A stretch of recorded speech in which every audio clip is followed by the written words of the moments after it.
What if the future of Africa is not being written in a government office, but beneath the soil of Burkina Faso? While headlines continue to focus on trade disputes, slowing factories, and rising uncertainty across the global economy, another story has been unfolding almost unnoticed.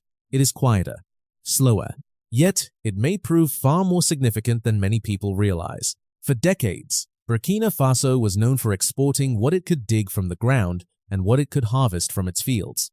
Gold left the country. Cotton left the country. Farmers worked hard. Miners worked harder. Yet much of the value was created somewhere else. But today, a different idea appears to be taking shape. What if every mine could finance better farms? What if every farm could supply local factories? And what if every factory could keep wealth, jobs, and opportunity inside Burkina Faso instead of sending them abroad? If that vision succeeds, this will no longer be just another story about mining or agriculture. It could become the story of how one nation attempts to redesign its entire economy from the ground up. Across Africa, many people are watching with hope. Beyond Africa, economists and investors are watching with curiosity. Because if this model works, its impact could reach far beyond Burkina Faso's borders. Before we uncover how this strategy is being built, take a moment to subscribe if you enjoy calm, fact-based analysis on Africa's changing economic future. And stay with us until the end, because the final piece of this national strategy may completely change the way you think about African development. Most people believe this story begins with farming. It doesn't. It begins deep beneath the ground, where the first foundation of an entirely different economy was quietly being laid. For generations, the world looked at Burkina Faso and saw one thing: gold. It was the country's most valuable export, the headline in international reports, and the resource that attracted the attention of investors from every direction. To many outside observers, the future of Burkina Faso seemed tied almost entirely to what could be pulled from beneath its soil. But what if that assumption missed the bigger picture? Because the most important question was never how much gold Burkina Faso could produce. The real question was this: what could that gold actually build? That single question changes everything. A gold mine can generate revenue for a few years, but if that revenue is invested wisely, it can finance something far more valuable than another shipment of raw minerals. It can help build roads that connect farmers to markets. It can expand electricity to rural communities. It can support irrigation systems that allow crops to grow through longer dry seasons. It can create storage facilities that reduce food losses before harvests ever reach consumers. In other words, the mine becomes more than a mine. It becomes the starting point of a much larger economic system. Instead of seeing mining as the final goal, Burkina Faso increasingly presents it as the first source of capital for broader national development. Development reports and policy discussions have repeatedly emphasized agriculture, natural resources, industrialization, and economic diversification as connected pillars rather than isolated sectors. Imagine standing at the entrance of a modern processing facility. Behind you, trucks leave the mining sites. Ahead of you, engineers are discussing irrigation projects, energy infrastructure, and new industrial zones. For the first time, those conversations are no longer happening in separate rooms. They are becoming part of the same national conversation. One young Burkinabe engineer described the change in a simple way. For years, we believed our future was hidden underground. Now we believe our future depends on what we build above it. Whether those exact ambitions can be fully achieved remains to be seen. But the change in mindset is already significant. Instead of asking how quickly resources can leave the country, people are beginning to ask how many opportunities those resources can create before they leave. That shift also changes how many young Africans see their future. Success is no longer measured only by discovering another mine. It is increasingly measured by designing a better irrigation system, building a food processing plant, developing new machinery, or creating businesses that add value inside the country instead of exporting it elsewhere. Because wealth is rarely created by extraction alone. It grows when knowledge, technology, infrastructure, and human effort begin working together.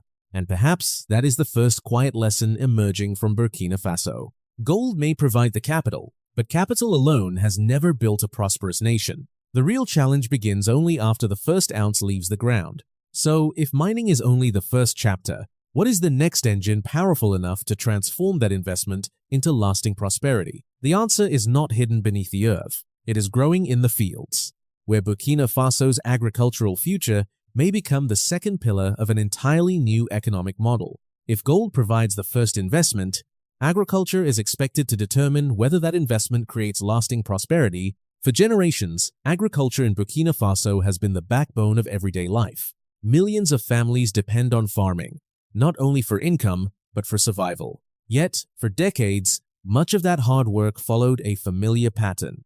Farmers planted, harvests were collected, raw products were sold, then the greatest share of the value was created somewhere else. That cycle is exactly what many African economies have been trying to escape, because exporting raw cotton is one business, exporting finished clothing is another. Selling raw sesame seeds creates one level of income. Producing cooking oil, packaged foods, or industrial ingredients creates an entirely different economy. The difference is not simply profit. It is opportunity. Imagine a farmer named Musa living outside Bobo Dioulasso. Every season, his family grows cotton. For years, trucks arrived, loaded the harvest, and disappeared toward distant processing centers. The harvest left. The jobs left. The added value left. His children watched those trucks disappear year after year, believing that real opportunity existed somewhere beyond the horizon. But imagine a different future. Instead of driving hundreds of miles away, the cotton travels only a few kilometers. It arrives at a textile factory built closer to the farming communities. Machines begin spinning thread. Workers weave fabric. Young technicians maintain automated equipment. Packaging companies appear nearby. Transportation businesses expand. Small restaurants open around industrial zones. New suppliers begin serving growing factories. Suddenly, one harvest supports dozens of different professions. That is how an agricultural economy slowly becomes an industrial economy, not by replacing farmers, but by multiplying the value created from every field. This is why discussions about Burkina Faso's future increasingly connect agriculture, industry, infrastructure, and education as parts of the same national strategy rather than separate development projects. The vision extends beyond cotton. Rice can support food processing. Tomatoes can become canned products. Mangoes can become juice. Shea nuts can supply cosmetic industries. Livestock can support meat processing and leather manufacturing. Every product tells the same story. Keep more value where it begins. That idea resonates far beyond economics. It speaks directly to national confidence. Across Africa, many young people leave their hometowns searching for work because the industries connected to local resources were never built nearby. But what happens if those industries begin appearing closer to home? Imagine a young woman graduating from a technical college. 10 years ago, she might have believed her only future was leaving the country. Today, she interviews for a position in food processing. Next year, her younger brother studies industrial maintenance. A neighbor opens a logistics company. Another family starts supplying packaging materials. None of those opportunities existed because one miracle happened overnight. They emerged because one industry began supporting another. That is the real power of connecting mines, farms, and factories. Each sector strengthens the next. Mining helps finance infrastructure. Infrastructure improves farming. Agriculture supplies industry. Industry creates higher value exports. Higher value exports generate additional investment. Then the cycle begins again. This is no longer a straight line. It becomes a circle of reinvestment. And perhaps that is the biggest difference. For decades, many developing economies exported their resources. Now the conversation is gradually changing. How much value can remain inside the country before anything crosses the border? That simple question may prove more important than any single harvest. Because prosperity is not measured only by what grows in the fields, it is measured by how many lives grow alongside those fields. Factories do more than process crops. They process ambition. They create skilled workers. They encourage innovation. They give young families a reason to imagine their future close to home instead of somewhere far away. Across villages and growing cities, that quiet shift is beginning to inspire something difficult to measure on an economic chart. Confidence. Confidence that tomorrow might offer more choices than yesterday. Confidence that African resources can create African industries. Confidence that development can mean building complete value chains instead of exporting unfinished potential. But one question still remains. Even if farms begin supplying factories, who will ensure that the wealth created by this new system continues to circulate inside Burkina Faso instead of flowing outward once again? That answer may determine whether this becomes another development project, or the beginning of a completely different economic future. If mines provide the capital and farms provide the raw materials, then there is one final piece that determines whether an economy truly changes: factories. Because history has shown that nations rarely become prosperous simply by producing more resources. They become prosperous by producing more value. That difference may sound small. In reality, it changes everything. For decades, many developing economies followed a familiar path. They extracted raw materials, they exported them quickly, then they imported finished products at much higher prices. The resources left. The jobs followed. The technology developed elsewhere. The profits accumulated somewhere else. And year after year, the same cycle repeated itself. Burkina Faso appears to be pursuing a different direction. The question is no longer, how much can we export? The question is becoming, how much value can we create before anything leaves our borders? That single shift changes the entire economic conversation. Imagine a single truck leaving a farming community. Under the old model, it carries raw cotton. Once it crosses the border, most of the value-adding process happens elsewhere. The thread is produced somewhere else. The fabric is woven somewhere else. The clothing is manufactured somewhere else. The branding is created somewhere else. The profits are earned somewhere else. By the time that same product reaches a store shelf, its value may have multiplied many times over. Yet only a small fraction of that wealth returns to the community where the cotton first grew. Now imagine the same truck under a different model. The cotton travels to a domestic textile mill. Engineers transform it into thread. Factories weave fabric. Designers create finished products. Packaging companies prepare exports. Transport businesses expand. Local retailers grow alongside them. Banks finance new entrepreneurs. Technical schools begin training the next generation of workers. One truck creates hundreds of economic connections. That is the real meaning of industrialization. It is not simply about building factories. It is about creating relationships between industries. Every successful economy eventually discovers the same principle. One sector cannot carry a nation alone. Mining needs energy. Energy supports manufacturing. Manufacturing depends on agriculture. Agriculture benefits from transportation. Transportation encourages trade. Trade attracts investment. Investment creates new industries. And suddenly, what once looked like separate projects becomes one connected system. This is why discussions about Burkina Faso increasingly emphasize diversification rather than dependence on a single sector. Mining, agriculture, processing industries, and infrastructure are presented as complementary parts of long-term development. Perhaps the greatest transformation is not taking place inside factories. Perhaps it is taking place inside people's expectations. Imagine visiting Ouagadougou 10 years from now. A young student no longer asks, "How can I leave?" Instead, he asks, "What company should I build?" A farmer no longer measures success only by this year's harvest. She begins thinking about supply contracts with nearby processors. A university graduate studies industrial automation instead of searching only for government employment. A mechanic specializes in maintaining food processing equipment. A software developer builds systems that help local manufacturers manage production. None of these careers exist in isolation. Each one depends on another. Each one strengthens another. That is how resilient economies are built.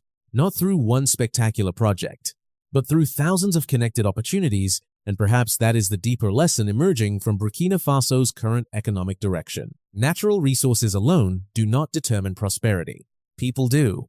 Skills do. Innovation does. Institutions do. The ability to connect one opportunity to another, that is what creates lasting growth. Of course, no strategy is guaranteed to succeed. Building factories requires investment, reliable electricity, modern logistics, skilled workers, competitive businesses, access to regional markets. These challenges remain real. Progress takes time. Markets fluctuate. Global demand changes. Every country attempting industrial transformation faces difficult choices along the way. Yet, even with those challenges, the national conversation itself has already begun to change. Less attention is being given to exporting another shipment of raw materials. More attention is being given to building industries that can stand on their own. And if that transition continues, the question will no longer be whether Burkina Faso can produce more. The question will become something much larger. How will the rest of Africa respond if one nation demonstrates that more of its wealth can remain at home, instead of leaving with every truck, every shipment, and every harvest, because once one country begins changing the rules, the world starts paying attention. A strategy built on mines, farms, and factories does not remain a domestic story for very long. Sooner or later, the rest of the world begins paying attention. Not because Burkina Faso is the world's largest economy, but because it is asking a question that many developing nations have asked for decades: how can a country keep more of the value created by its own resources? That question matters far beyond West Africa. Across the United States, manufacturers, farmers, and exporters have spent years adapting to changing trade relationships, shifting supply chains, higher production costs, and growing global competition. Companies have searched for new suppliers. Governments have discussed economic resilience. Businesses have reconsidered where products should be made. In many ways, the global economy has entered an era where every nation is thinking more carefully about self-reliance.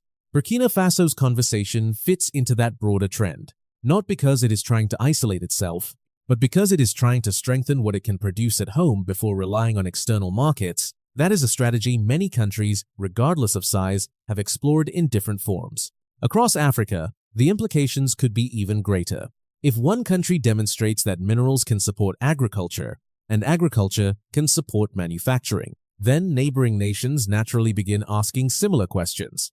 Could Mali process more of its agricultural products? Could Niger expand industries connected to its natural resources? Could regional trade become stronger if neighboring countries exchanged finished products instead of mainly raw commodities? These are the kinds of conversations that could gradually reshape regional economic thinking.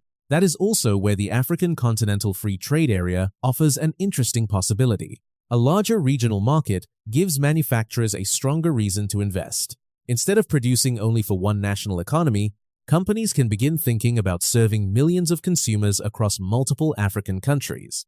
For young entrepreneurs, that possibility changes the size of every dream. Imagine a small company in Ouagadougou producing food processing equipment.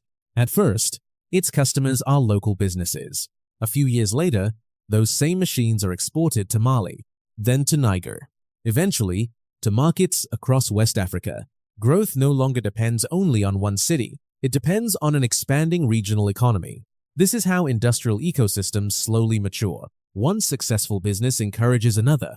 One factory creates suppliers. Suppliers create service companies. Service companies train skilled workers. Universities respond by developing new technical programs.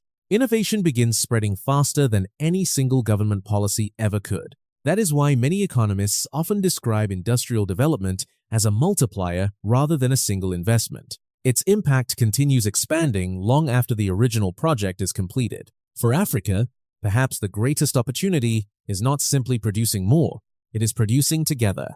Imagine neighboring countries no longer competing only to export raw materials.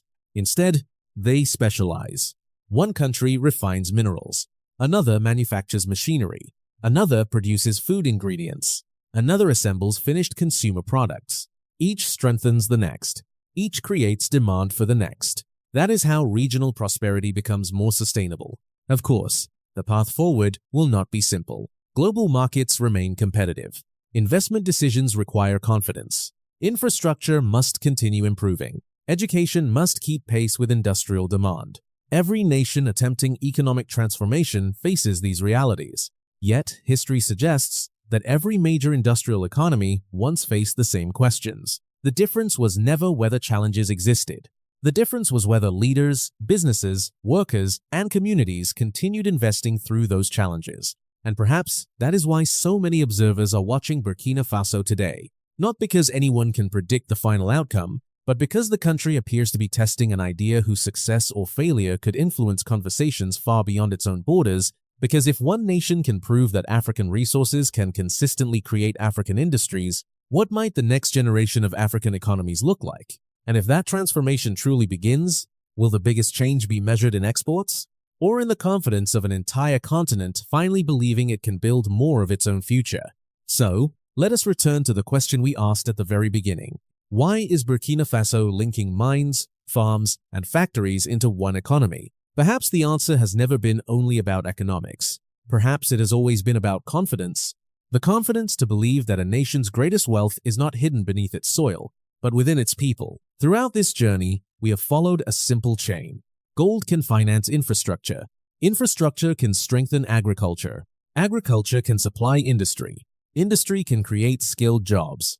Those jobs can keep young people building their future at home, and that future can generate new investment for the next generation. It is a cycle built not only on resources, but on hope. No one can honestly predict exactly how this journey will unfold. Every country that chooses economic transformation faces setbacks, difficult decisions, and unexpected challenges.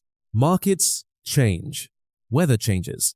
Governments change. Global demand changes. But one truth has remained constant throughout history. Nations that invest in their own people create opportunities that no shipment of raw materials can ever replace. Perhaps that is the most encouraging lesson emerging from Burkina Faso today. For many years, the conversation about Africa often focused on what the continent lacked. Today, another conversation is beginning to emerge.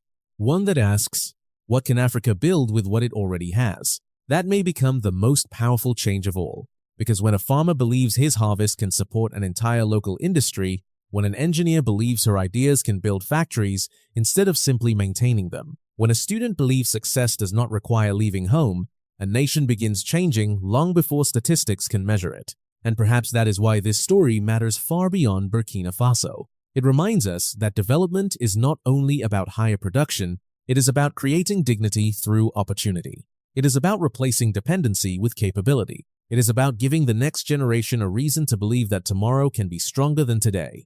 From my perspective, the most important question is no longer whether Burkina Faso can produce more gold or harvest more crops. The more meaningful question is whether it can continue building an economy where more knowledge, more value, and more opportunity remain in the hands of its own people. If that vision continues to grow with sound institutions, skilled workers, productive investment, and regional cooperation, Burkina Faso could become an example of how long-term value creation matters more than exporting raw resources alone. And if that happens, its greatest achievement may not be measured in tons of gold or hectares of farmland, but in the confidence it inspires across Africa.